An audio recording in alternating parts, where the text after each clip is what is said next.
And welcome back to Irie on the Square here as we've got a big guest here tonight. One of our biggest guests that we've had so far here on the Sports Roundup, Deshae Townsend for the Super Bowl champion from a few years ago. Right. Pittsburgh Steelers got a nice ring here. But I think more importantly, Fred, most people around here are going to remember Deshae as the quarterback from South Panola that got that first state championship in '93. Well, Deshae is a good example of what they say about a defensive back. I mean, a quarterback and defensive back, they're synonymous. You know, if you're a good quarterback in high school, and maybe some of the college coaches may not see you as a quarterback in college, and they'll transfer you to defensive back. And Deshae is a prime example of somebody who made the best of that situation, and it proves that those two positions are pretty much similar because you're reading in both cases. But Deshae, man, we're happy to have you. I know I'm a Packer fan, and of course I know you went to Indianapolis last year, right? And I believe if you had been there when Pittsburgh played the Packers, I still would have been a Packer fan. But we would have won it. I truly believe if I had been there, it would have been a different story. You wouldn't have your hat over there proudly on the table if you guys didn't win the Super Bowl. But what are you doing these days? As of recently, I just was hired as the DB coach for the Arizona Cardinals. So this year will be a new page in my new chapter in my story. And they hired me. My old defensive back coach in Pittsburgh is now the defensive coordinator for the Arizona Cardinals. And he asked me, did I want to be the coach? And I said, hey, why not? So I hadn't officially retired, so I'm leaving my door open for player coach. Yeah, player coach. I'm trying to talk them into it. I don't know if they're gonna let me do it. Are you on the same list Brett Favre's on? Yeah, at least he said he was retired. I haven't even said it yet, so I'm still holding it out. Deshae, you spent 12 years with the Steelers. The question I guess I'm going to ask you is, you came in and you took a number that was an established player's number that I think was an all-pro. Everybody knew. All said Rod Woodson. I mean, everybody knew. How hard was it to take that number and know the pressure that was going to be on you? Well, it probably was the worst mistake ever, but not from just the pressure of the Rod Woodson, who we knew when I got there was going to be a Hall of Famer. He was on the all-75th Pittsburgh Steelers defensive team and one of the greatest defensive backs to play the game. But it was tough. Not just because I had the number, it was tough on me and my family because we would get excited. When I first got to Pittsburgh, we would be driving up to the game, we would see a 26 jersey, and then we'll pass by it on the back and say Woodson and not Townsend. So, that was tough for us to take. And, even to this day, as an NFL player, the more jersey sales that you get a check. Oh, yeah. And man, I hadn't got a check yet. So it was tough to have that 26 number, but I also took it as an honor for them to want to give out.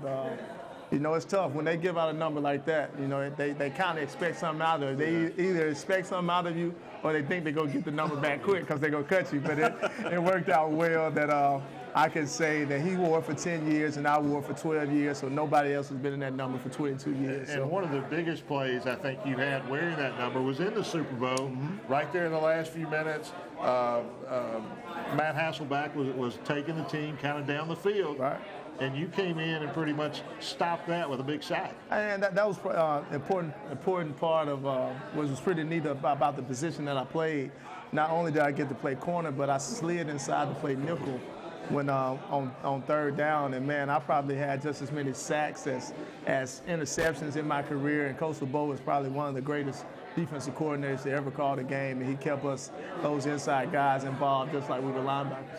How hard was it to play? I know it's not hard, but talk about just knowing Pittsburgh and everything that they had done. And I'm sure as a young man at South Panola, you knew about Pittsburgh, you knew about the steel curtain and all that.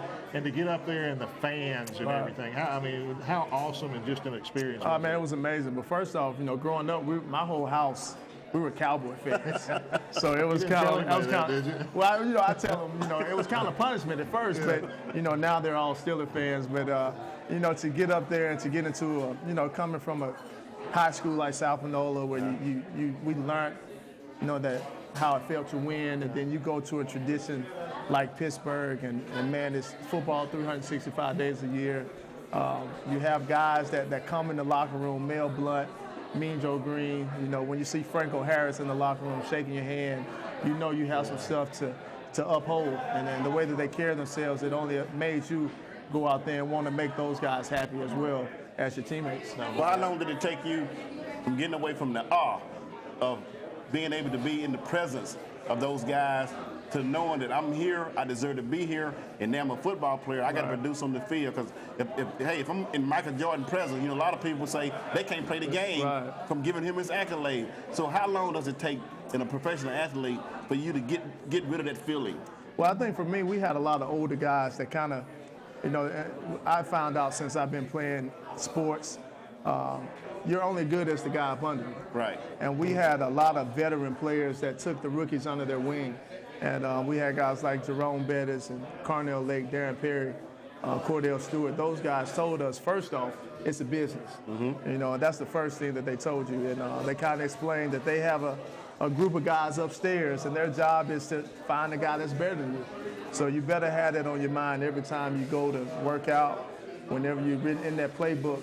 Know that they have a whole scouting department that's designed just to find better players. So you better prepare yourself like tomorrow is not yours. And that's how I approached it early on, day one when I got there. And I see learning that and making that part of your playing career, I can see you advancing into the coaching arena from that, because that's kind of what you got to do as a coach. You do. I have, one of the first phone calls I made when Coach Wisenhunt called me and asked me did I want to coach. My first call was to Coach Willis Wright.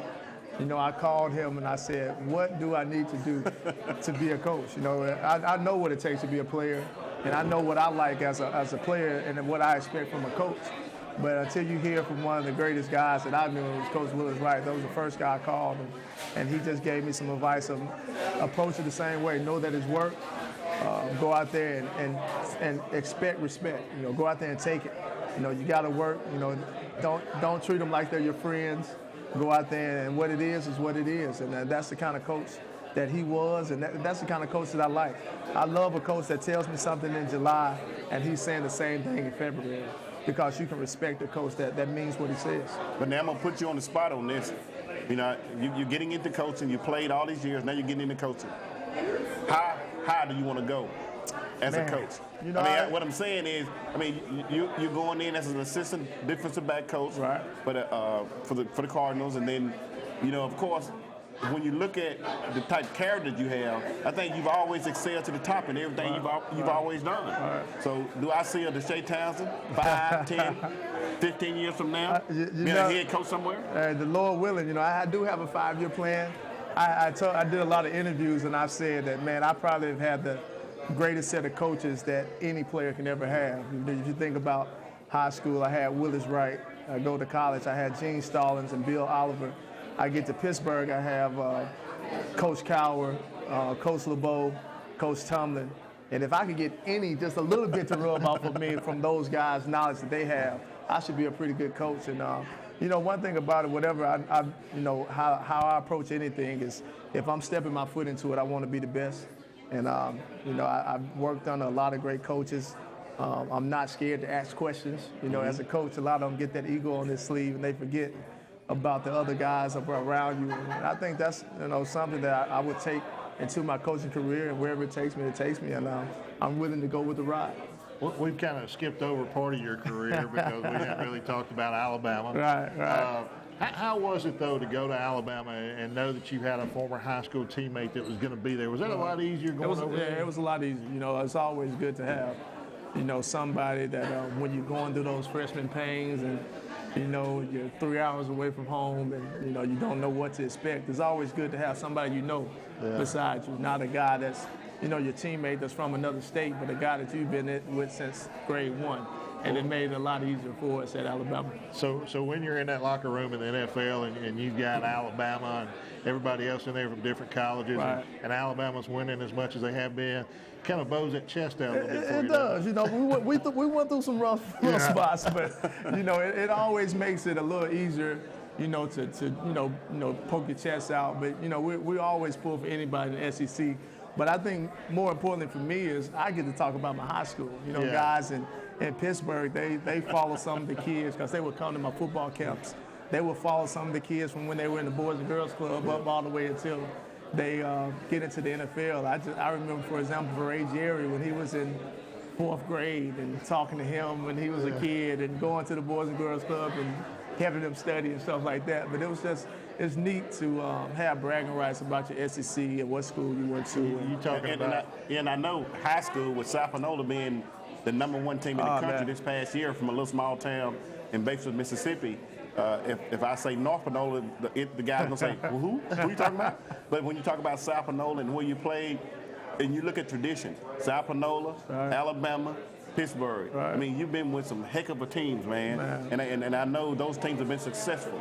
Now let's talk to some of the South Panola kids. Let's talk to some of the North Panola kids. Let's talk to some of the North Mississippi kids. What are some of the things they can do to try to achieve and get on that same track? Because they come from the same neighborhood. I mean, you didn't grow up with a silver spoon, I'm sure, and then you had to fight for everything you've got. So let's talk to some of those kids and give them some advice as what they can do to achieve some success. Well, I think the most important thing is you got to do your schoolwork. You know, a lot of them now they're great athletes, but they're missing the point of getting to college. You know, the ACT is killing us. The GPAs are stopping us from getting to where we want to get to. I think it's the most important part is let's not forget that. You know, fortunate for me, my dad was a teacher, so before I could go outside and play, you know, I had to read. You know, I had to watch those dishes, that type of stuff. I had to do my homework before any of that type of stuff happened. Well, you can see the value in that now. Oh, man, you were mad at the time. Oh, most definitely. I hated it. Why are you making me do this? But it just became routine. But I think kids we're missing out on that fundamental part. We put so much, we give them so much leeway because they're good athletes and those type of things. But we have to have that same standard of making them put that time into their schoolwork. And if they do that, the sky's the limit. But of course, most of them, if the elite ones, they know that they have to work hard.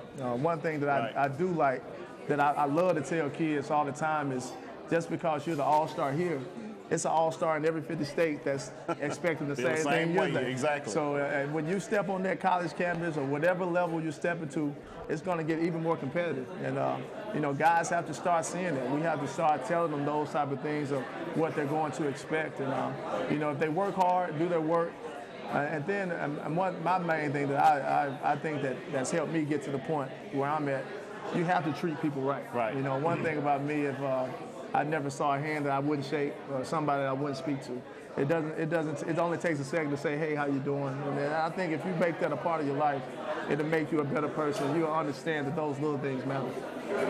And you tell the kids that what they see now is the finished product. Oh, yeah. And it took a lot of work, hard work, to get to the point that you are. You're not going to wake up one day and you got 2 Super Bowl rings, and you're the Deshae Townsend and you with the Pittsburgh Steelers.